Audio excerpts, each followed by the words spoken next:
Hi, welcome to Labyrinthos live monthly, although it's not live, so maybe I will change the name of it.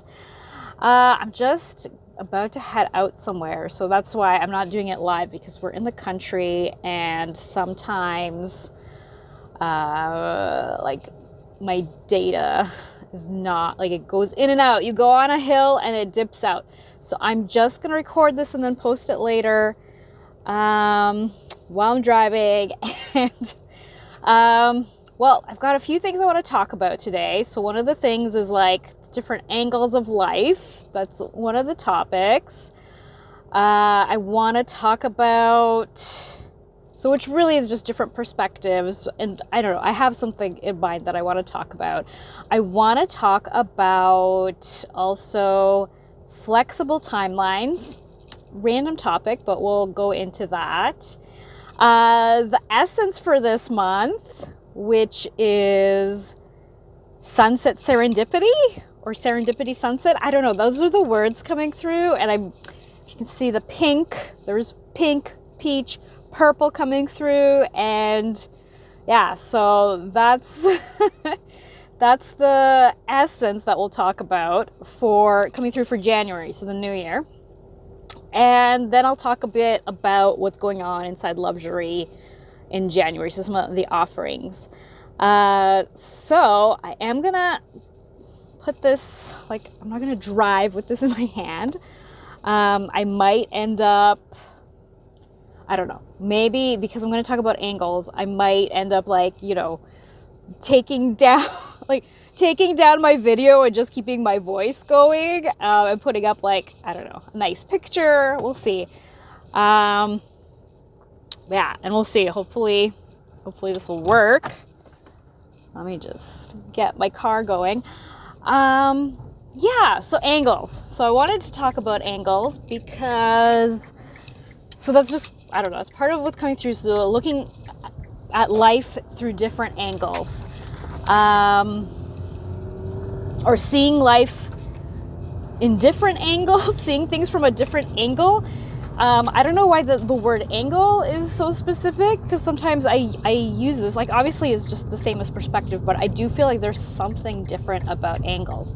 So I'll talk about that, and that's what the first topic is, just like, yeah, I might, you know, turn off this video and put up, you know, like a nice picture or something. Because I love creating aesthetic content. I love it. And there's something important about that that's coming through. I don't know, maybe that's part of the essence this month. But just the idea of angles in terms of, I am just thinking about photography and cinematography. Like, everybody can look good. What is going on here? Everybody can look good in a photo, in a video, with the right angles, right? And anyone can look bad if you do the wrong angles. Like, any most beautiful person in the world can look terrible if you do it from the wrong angle. So that's kind of what's coming through in terms of angles. And then I was going to talk about, one more topic. So it is linked to the angles thing and the perspective thing. And this is, I feel like, a big one and a good one, and just something that really came through for me today when I was doing a beautiful breath practice by Leandra Rose, which I have posted for everybody in the little free side quest. So, like, I hope that you will go try that out. It's just the best breath work I've ever come across. It's so natural and good and easy, and I just felt amazing, and I've been doing it a lot. So I know that the full thing is like an hour and a half, but if you have, or make the time, you have the time, you always have the time. So do it early, do it late at night, take some time, and I really hope you'll try that one out. It's so beautiful and personally, after I did it, I just found that I was anchored into what she calls, your natural breath, which I just felt, this is how I breathe all the time. I noticed that I do like a big sigh between almost segments of my day. I wasn't realizing that I was doing that. Like I knew I was doing it, but I didn't realize that was like my natural breath, and it just has anchored into my whole life. And it's been, I feel like, so much more blissful, and everything has sort of deepened and amplified with it. So I do recommend you check that out. Now, going back to the angles and the topic that I really want to bring through, let me see how I'm going to word this. Where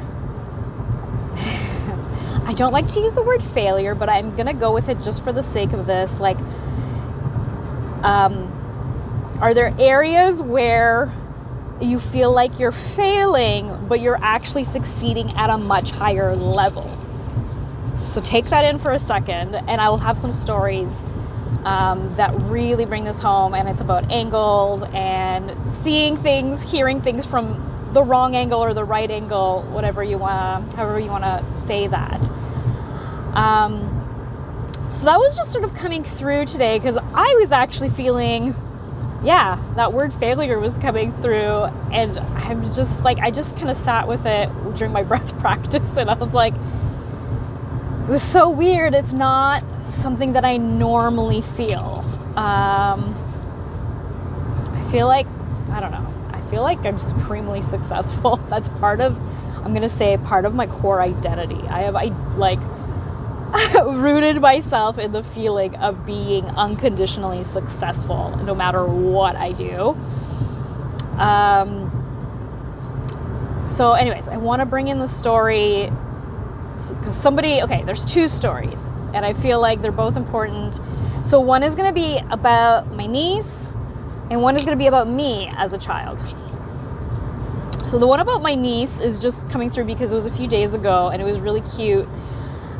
She's like 4 years old, and we were doing some reading exercises or games, and she was doing really well with them, and then suddenly she just started picking all the wrong answers, and she was giggling. So I knew that she had gotten bored and she was done with the activity and didn't want to do it anymore. And she was just so cute. She was giggling and like, oh, this was her joke. I'm going to do the wrong answers on purpose. And I just feel like that story is going to link to the other story I'm going to tell you about. But I just thought, well, first of all, it was so cute. I always love to bring in a feeling of like awe and admiration for the newer generations, the younger generations. I view children and youth as being the most enlightened. I never see it as like a thing that time brings in. Like, enlightenment is eternal, and children are so good at expressing that in a pure way.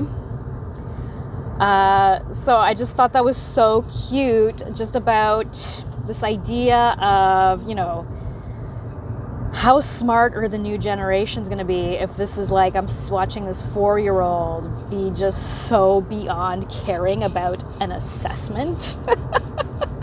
Like, assessments might be going, because, and I mean, I don't really believe in them. I just feel like, I don't know, I feel like they are no longer adequate for many of us. They don't really make sense. But anyways, so that's the little story with her and her giggling as she's purposely failing a thing. So I just thought that little story just brings in something really cheeky and cute, and innocent and lovely. And maybe somebody needs to hear that specific story, just because like I know her, and I saw her giggling, and I know her, so I knew I could have, looked at it from the angle of like, oh, she's dumb, or she's unfocused. Like, she did lose her focus, but I mean, she focused for quite some time, and it's like, okay, she doesn't want to anymore. Like, there's nothing wrong with that. She's done with that activity. She's bored. She mastered it. Like, and she was getting all the right answers for a while, and then she started doing the wrong answers. But if you don't, like, it's easy to suddenly have an interpretation of like, well, if someone doesn't know a child and takes them out of context, and you just be like, interpret that as like, well, this child is dumb, they don't focus. You know, if you take it out of context, you can totally interpret it that way. So that's the one story. And then the second story is about me as a child, and something that I really poignantly remember as, again, and this has happened to me throughout my whole life, but this was not a bad thing or any at the time. I don't interpret it as negative. I got in trouble with the teacher. This was like in grade 2, or the teacher called my parents. Okay. I mean, I don't have any memory of being like I do have a memory of being in trouble, but I didn't feel bad. I don't have any like negative feelings associated with this memory, because this resolves itself in a really great way. And it's going back to that theme that I brought up. Are you looking at something where you think you're failing, but you're actually succeeding on a higher level? So this story was when I was in grade 2, and the teacher told us that she gave us like these reading logs, basically, where you're supposed to log what you're reading. And there was a library in our classroom, like little stands full of books, and she showed us what to do. She went to the little display of books, and she's like, so you take a book, whenever you read one, you put in the title and the name of the author in your log, and keep track of all the books that you're reading. Like, there's a little more to this, but anyways, and I got in trouble around this because suddenly, I don't know, whatever, if it was monthly or weekly, I don't know, there was nothing in my logbook. And so the teacher called my parents, and my memory is with my dad and specifically. And so I'm like, quote unquote, in trouble because my reading log is empty. But my dad was like, what? How is that? Like, that doesn't make any sense. She reads all the time. Like, all she does is read. How is there nothing in this logbook? Because this was grade 2. Grade 2 me was Belle from Beauty and the Beast, which is, she's got her nose stuck in a book, and that was me. I was reading nonstop all the time. So what ended up happening is we resolved this whole issue with the teacher, and this is, again, going back to the angles. And I remember this. This is why I'm telling this story, because I actually remember this very clearly, and I remember what my interpretation of the situation was. So I remember that when the teacher explained this to the class, in my mind, for whatever reason, I did not understand. I didn't get the understanding from what she said that I was supposed to write down any book that I read. I really thought she specifically meant from the books that she was pointing to in the classroom, which I was not reading because I was going to the main school library and getting chapter books.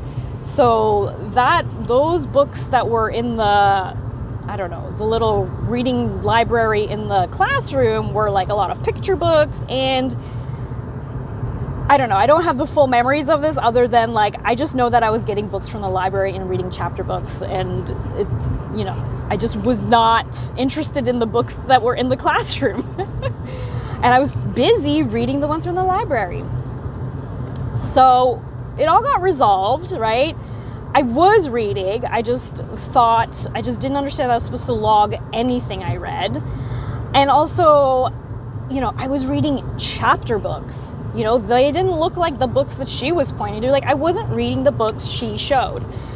So I just did, and I don't remember, I have no feelings. I have a sense of detachment around this completely. And that's my memory of it too, is just feeling detached. Like, I didn't feel like I did something wrong. I didn't feel like in trouble or shamed or anything like that. It was just, and I didn't even think about that I had to fill out that logbook. I didn't have this feeling like, oh no, I didn't fill out the logbook. It was just like, oh, they noticed that I didn't fill out this logbook. And then afterwards, I did fill it out because then she showed me, oh, so you're reading chapter books. Okay.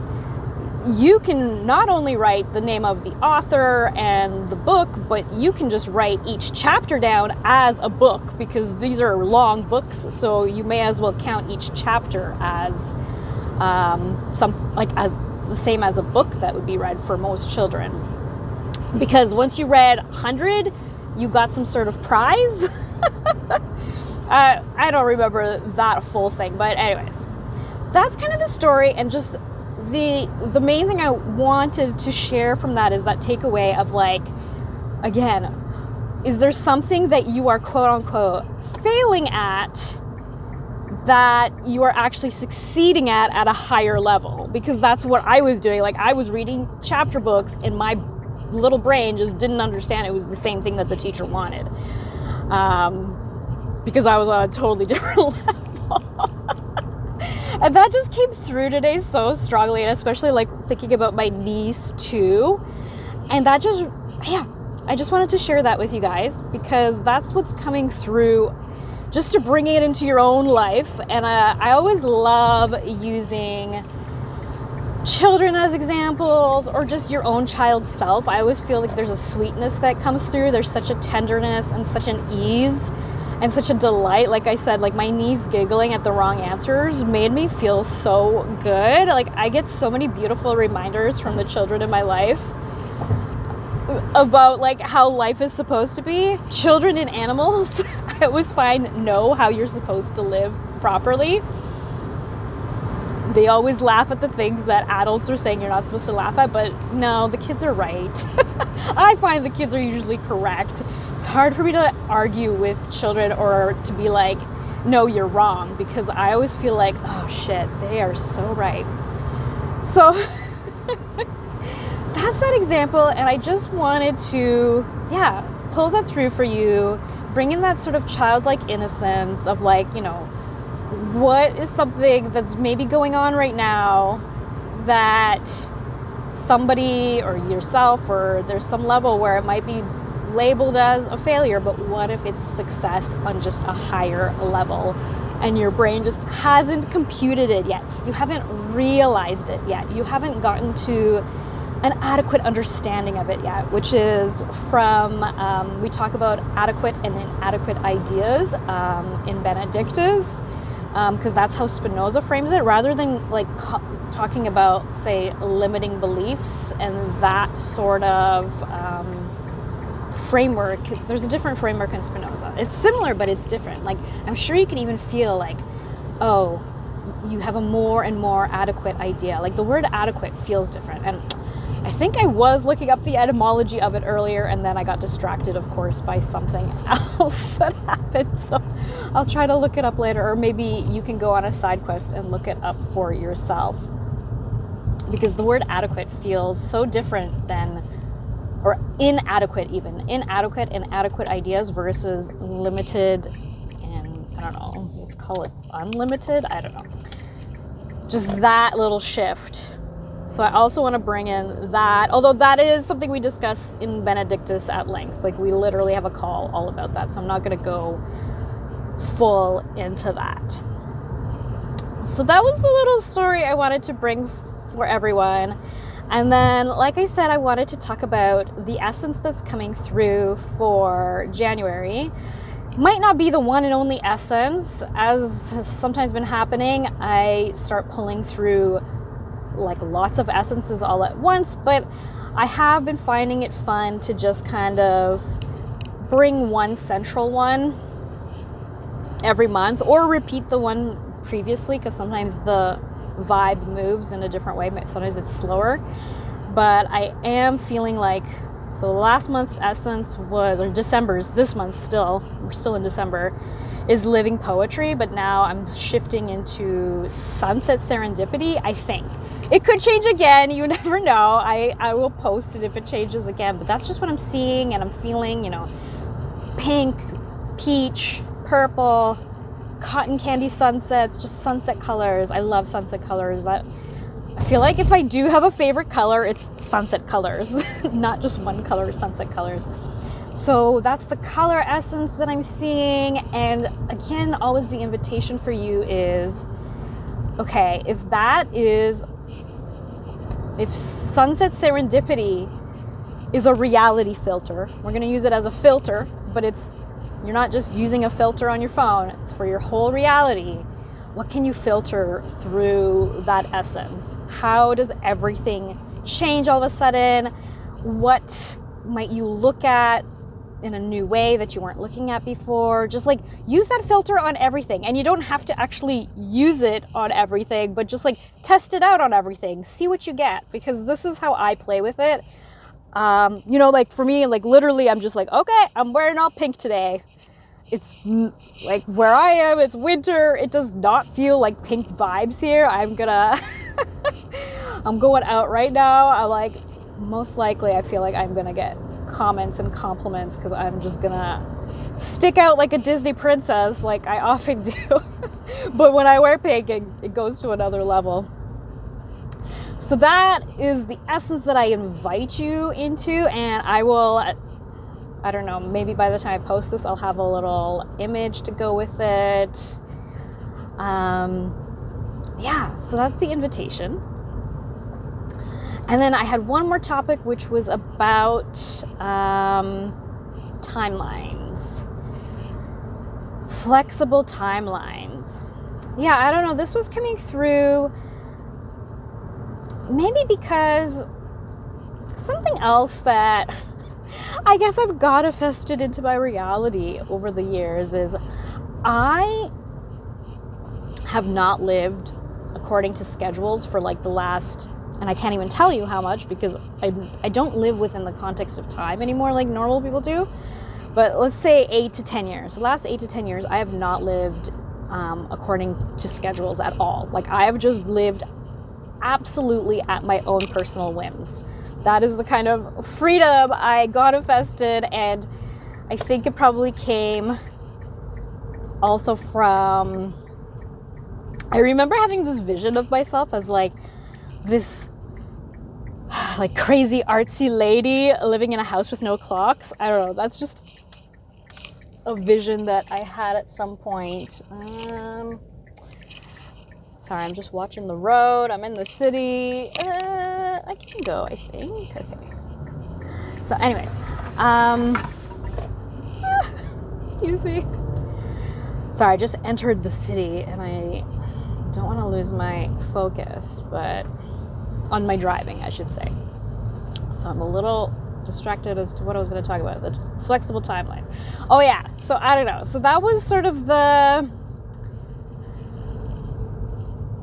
I had this vision, of myself as just like living without clocks, without time, and just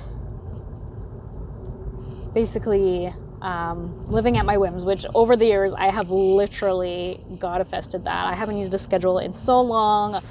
I wake up whenever I want, I go to bed whenever I want, I do things whenever I want. And that is also sort of leaked into all the coaching stuff I've done over the years. Like for a long time, I was just doing it all 100% to my whims, and it's what I wanted.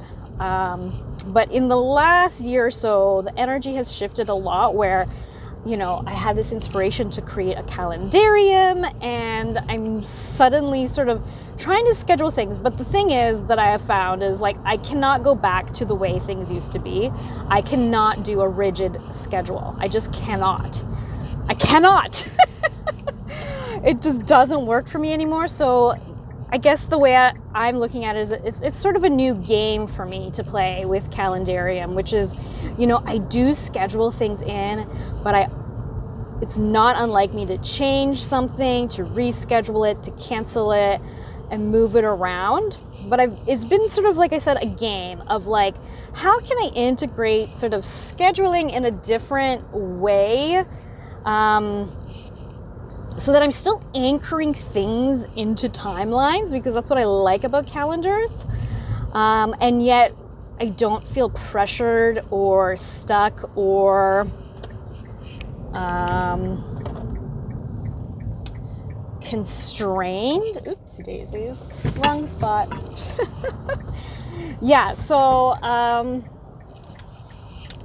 Let me just park and I will continue with a bit more focus.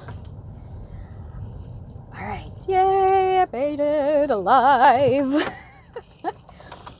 All right, so what I wanted to talk about is flexible timelines, because that's just something I've been playing with in my life. So creating calendariums, creating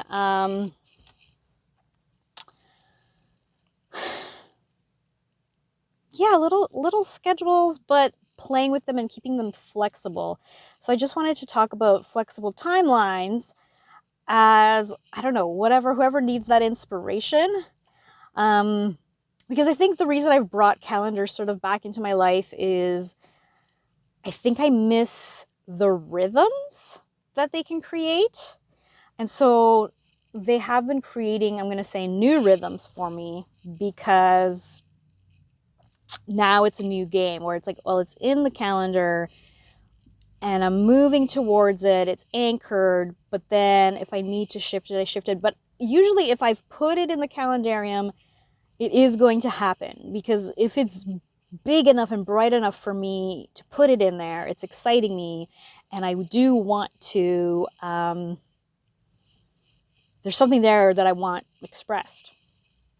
So I know I was going somewhere with this. I think maybe it was just the other inspiration that I was getting was just a reminder, because I know that I set out, I did a little, there's the Merry 25 sale happening for Benedictus at the moment.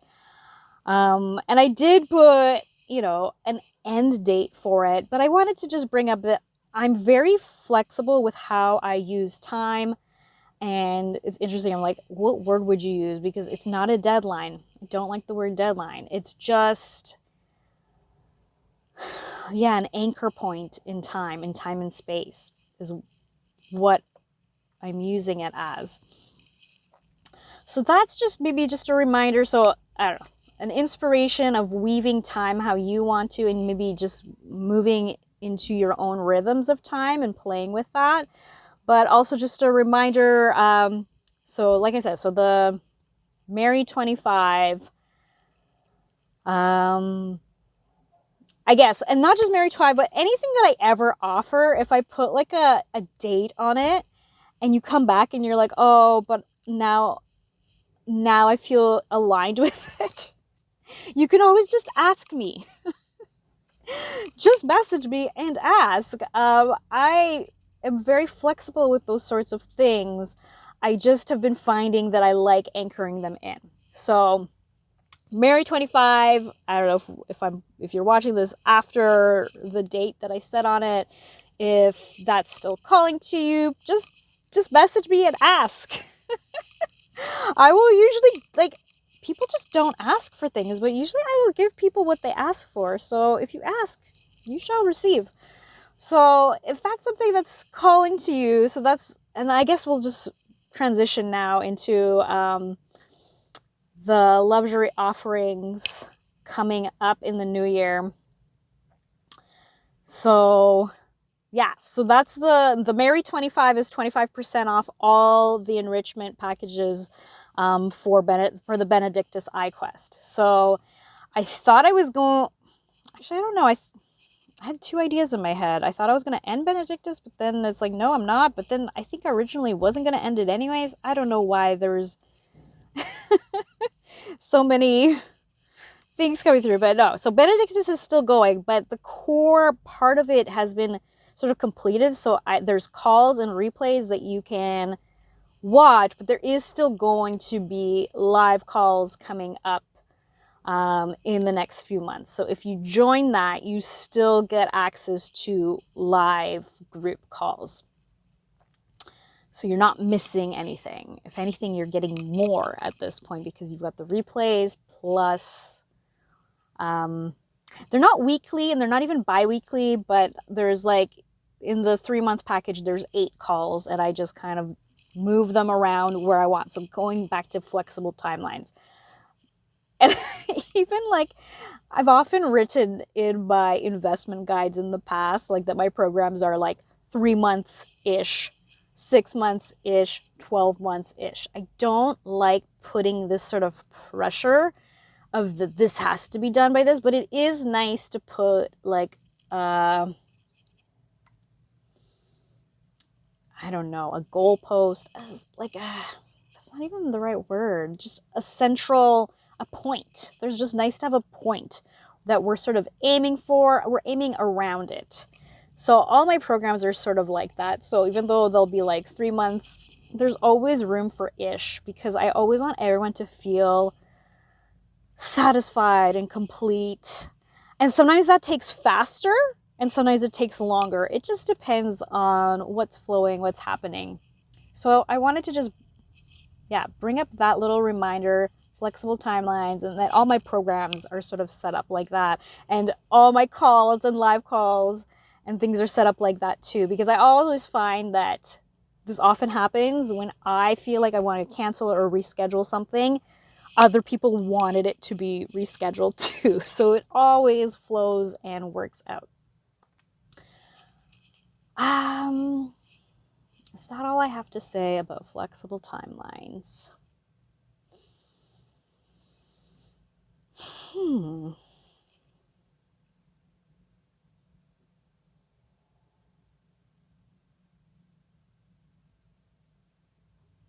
Yeah. And so just a reminder, anything I ever offer, if it ever comes up into your heart verse at some other point, like, just message me and ask, because I'm very free-flowing with the way I create things and the way I create programs. And I'm always changing them and shifting them. And things are just never the same twice. So it's always shifting. I always use the kaleidoscope example. It's always moving through like a kaleidoscope of essences, because as I move through a different essence, the previous essence shifts and becomes something slightly new, something slightly different. There's a slightly different feeling to it. So yeah, if anything comes up to your heart first, just ask. Always let me know. And I guess that's just, again, your invitation to Benedictus, and that'll be still open for, honestly, we'll see how it goes. It might stay just fully open and completely overlap with the spring summer iQuest that starts in May, which I believe is going to be Conscious Innocence. That's what's coming through. It's been coming through a lot. I was kind of not scared, but I was hesitant to post it, because like, but that's so many months away in May. That's like 4 to 5 months away. And I just feel like, what if I change my mind by then? But if I change my mind, I change my mind, and we'll change the essence of the iQuest, and it's fine. It will be probably, whoever's in it it will change to whatever they want it to be. So things can change, and that's okay. It's always going to be exactly what we need it and want it to be. So yes, so I guess that's a little announcement. The spring summer iQuest that starts in May is going to be Conscious Innocence. And I am going to have options, and I even have the option right now, technically, to weave both the iQuests together. So I do have, and I did post on this, I do have like a 6-month package, 6-month-ish package available if you want to do 2 iQuests. So if you want to jump in and go into Benedictus, and then in May slide right into Conscious Innocence, which I was kind of calling it, this transition phase, as blessed with innocence, and just seeing how the Spinoza stuff's going to interact with the Conscious Innocence stuff, which I have hosted a program called Conscious Innocence in the past. If you happen to have been someone in it, it's okay. Again, it's never going to be the same thing twice. There's going to be probably things that will repeat, but there'll be a lot of things that will be different, and also you're different. So it will just, that quote, and I can never remember who it's by. I recently looked it up, and I thought it was Plato, but it's not Plato. It's somebody else. Some rando philosopher. no man can step into a river twice, or step into the same river twice, because it's not the same river and it's not the same man. So I love that, and that is definitely how I feel about a lot of things. So, and that just happens. Sometimes my thoughts just fly off the rails, and I'm like, what was I talking about? Blessed with innocence. Yeah, so I do have that available as well. So that's technically a 7-month program, but it's the 6-month, and you're just getting the pricing for the 6-month, but it's a 7-month, so that you for sure get the 2 iQuests in. So like 3 months of the conscious innocence.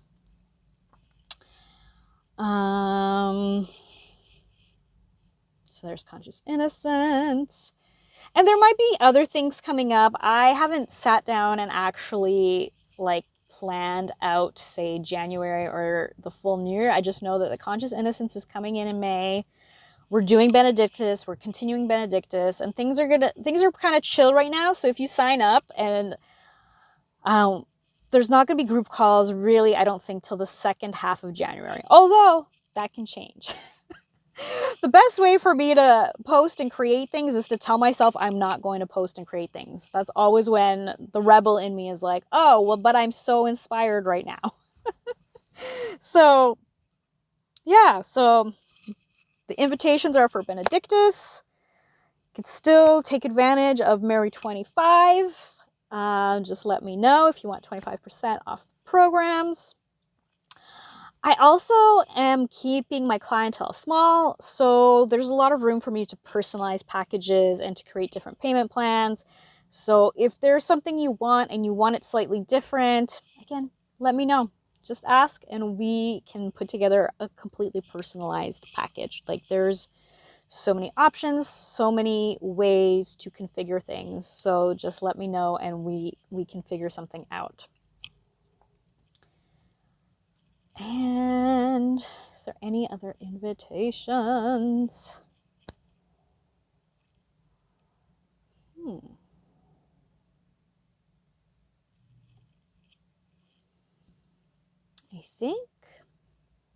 I think that's it. I think that's what I wanted to talk about. So yeah, just bringing in, looking at things from different angles. And again, just to recap, like for myself as a child, and I still do this, I've often seen things from a totally different angle. Just like the teacher said the thing and I just saw the one angle of it, which is like, I'm supposed to read the books from there, but I didn't do that, so I didn't write it down. Something about the angles where I don't know why that angles word is coming through. Maybe message me and let me know if there's something about angles that's making that so prominent. And then again, that central just idea is like, where might it look like one is failing, but they're actually succeeding at a much higher level. So you can look at this for yourself, for your children, for other people, for the world, for politics, whatever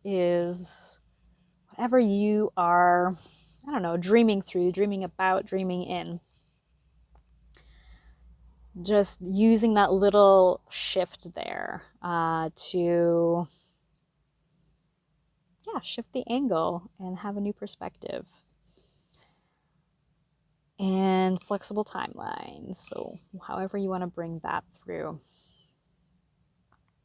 Thank you so much for being here with me, and yeah. Oh, what was the one thing? Yeah, this might end up not being called Labyrinthos Live. I think maybe it'll just be called Labyrinthos Monthly, because as you can see, I go all over the place in so many different little angles and places. But I know that whoever is listening, if you're on the replay, well, everyone's on the replay because this time I'm not live. It's going to bring you that little piece of realization that that you need, that you want. Because I know that for myself, that's just what's so fun for me in creating my life is I'll just be going along and I've got all these sort of essences around me, and then suddenly this new essence will come through and it will tie everything together, and I just love it. I love that feeling of deep realization and of everything coming together beautifully like a sunset serendipity. Perfect.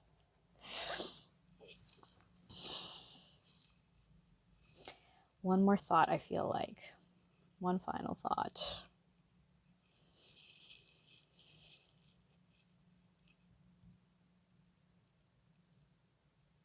Yeah, I think it's just about, yes, the Labyrinthos monthly. We'll see what also shifts around with this, because maybe it's not going to be live anymore. That's another shift that I was feeling. That maybe I want to do just recordings and then post them whenever, because I often want to be in my car or walking or doing something active, and I have all these ideas, and that would be the best time for me to make a video or a recording.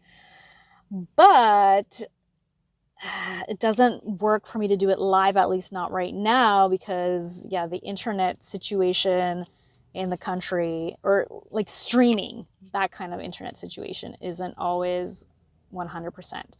So I might just be making more non-live videos. There still would be lives for sure, but that's what I'm feeling right now, which also is just a reminder to just because something felt perfect, you know, a week, a month, a day, an hour ago, doesn't mean it can't change. And I'm reminding myself, because I just feel like recently I was feeling like, oh, I love doing lives. Lives are my favorite right now. And now suddenly it's shifting and they're not my favorite. So I'm just kind of coming into this new adequate idea of like, okay, maybe a little time frame of non-lives is what's going to be the best thing for a little while.